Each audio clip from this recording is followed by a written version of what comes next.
جن کو باب الحوائج کہا جاتا ہے، یہ دعا بھی ختم ہونے کو آئے. مجھے نہیں معلوم آپ کی کون سی حاجت، آپ کی کون سی مشکل آپ جانو اور یہ معصوم جانے. ان کی بارگاہ میں لے کر چلتے جنہیں باب الحوائج کہا جاتا ہے، جن کی بارگاہ سے کوئی پلٹ کے نہیں جاتا ہے، جو مانگا جاتا ہے وہ عنایت ہوتی ہے.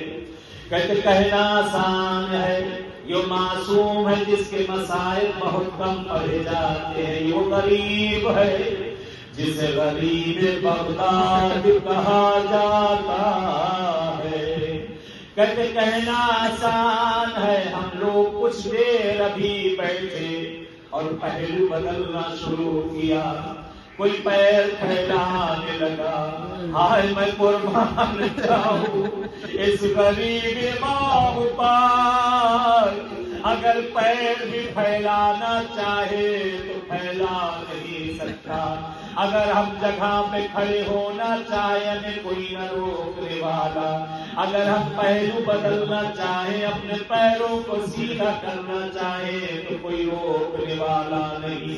کہتے معصوم چاہ کر بھی کر نہ سکے، زندان اتنا چھوٹا تھا جہاں پیر پھیلانے کی جگہ بھی نہ تھی. اونچائی اتنی کم تھی کہ سیدھے کھڑے نہ ہو سکتے تھے. کہنا آسان ہے، کہتے 14 سال یا 15 سال تک اسی عالم میں مولا رہے. کہتے راوی بیان کرتا جب مولا کی شہادت ہوئی ہے، 4 مزدور بلائے گئے مولا کا جنازہ اٹھانے. مولا ہم نہ تھے وگرنہ اپنی پلکوں پہ آقا یہ میری مائیں بہنیں بیٹیاں بیٹھی ہیں، آپ کو ہم پرزہ دیتے آقا، آپ کے جنازے کو شان و شوکت سے اٹھاتے آقا. کہتے مزدوروں نے جیسے ہی جنازہ اٹھانا چاہا، جنازہ اٹھ نہ سکا. کہتے 4 قدم پیچھے ہٹ گئے. کہتے ہم نے تو سنا تھا موسی کاظم کے جسم میں جان نہ تھی، فقط ہڈیاں تھیں، پھر یہ جنازہ اتنا بھاری کیسے ہے. کہتے طالبان اہل بیت کا دشمن تھا لیکن اپنے اشکوں کو روک نہ سکا. کہتا ہے میرے بھائی ذرا چادر ہٹا دو.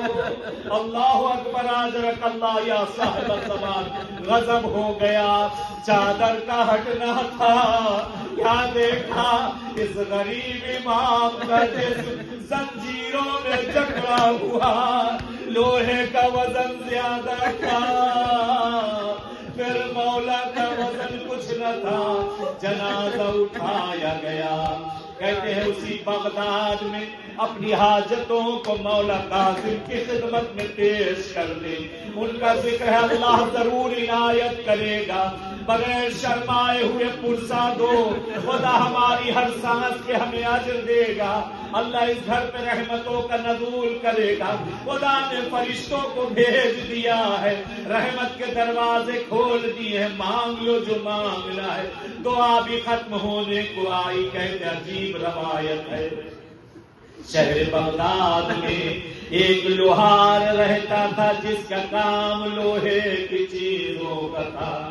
اس نے دن میں عصر کے وقت منت مانی جناب زہرا سے، بی بی اگر میرا یہ کام ہو گیا تو میں ایک سید زادے کی فری میں خدمت کروں گا. یہ روایت موجود ہے.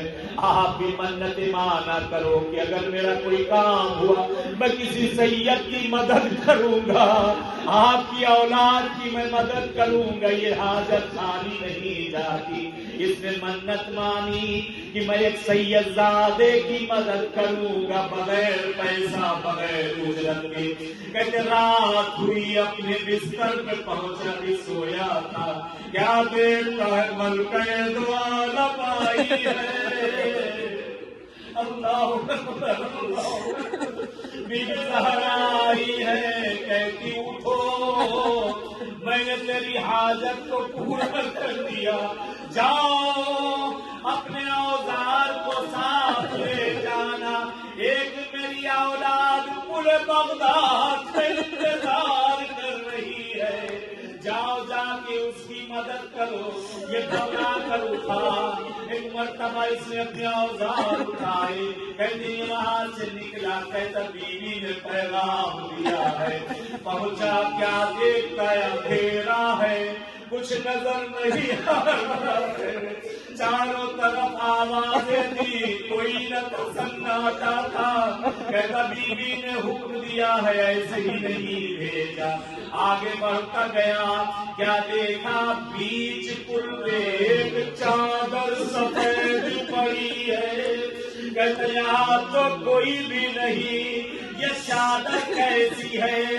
اب جو اس نے چادر کو ہٹایا، چیخ مار کر پیچھے بھاگا، کہتا ہے بیوی مجھے معاف کرنا، میں نے تو آپ کے سید کی مدد کرنے کو کہا تھا، یہ تو میرے زمانے کے امام مجھے کافر ہے، میرے زمانے کا امام، اے بیوی یہ تو میرا مولا ہے، خدایا تجھے موسی کاظم کا واسطہ، ان آوازوں کو سنے، ان کے دلوں کے حال کو تو جانتا ہے، تیری بارگاہ میں چوری پھیلا کر رہے ہیں، اے خدایا ہم پہ رحمت نازل کر، ہماری حاجتوں کو امام کاظم کے صدقے میں پورا کر دے، خاص کر اس کو روزی کی مشکل، جس کی جو مشکلیں ہیں، اے خدایا ہم سب کے ہم نے جو بہتر ہے وہ عنایت کر دے پروردگار۔